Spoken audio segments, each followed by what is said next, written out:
Hey guys, so you did your mile time trial and you have your pace guidelines that we emailed to you. I want to tell you how to use them. And to do that, I want to give you take a quick 30,000 foot view of training. First of all, when you run, you stress your body and then you recover and you get stronger for next time. It's important to not do the same thing every single day. You want to sometimes run longer or shorter, faster or slower, sometimes running on the road or the trail, sometimes running in 2 different shoes is good. So that variety ensures you will not get hurt, or at least reduce your chance of it.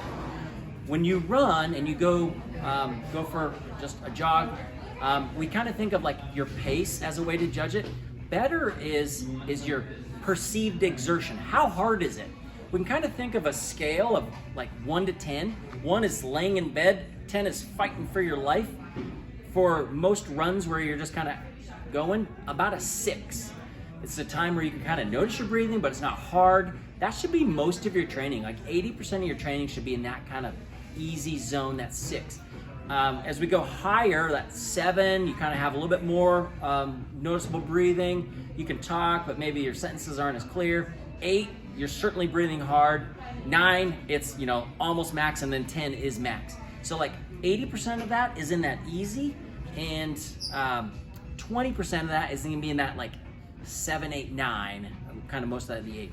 So on a given day, the best is actually just listen to your internal pace, because if you got bad sleep last night, you're drinking a lot of coffee, whatever, you're stressed, your pace will go up and down based as related to your effort level. So it's okay if on one day you feel bad and you're running a little slower. That's okay.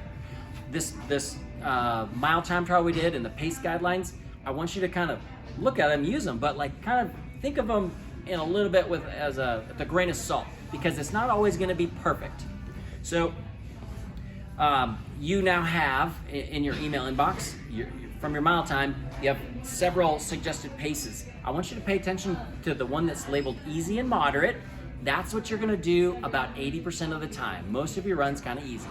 The 20% of the time, it's going to be that speed and VO2 max pace that they listed.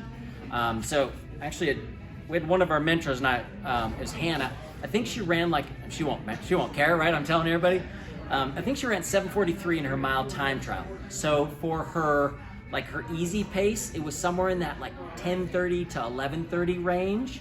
And in her kind of the speed and VO2 max, I want to say it was like in the 8:30 to 9:30. And then when she's doing like strides, kind of just short little like form things, that was at her mile race pace, that about 7:40, 7:43. So that's how I want you to use it. Most of your runs are going to be that easier pace. Those few workouts where you have track workouts or hills, you're going to be in that like that level 8 range, which is the speed and VO2 max. Thanks for listening. Have a good training.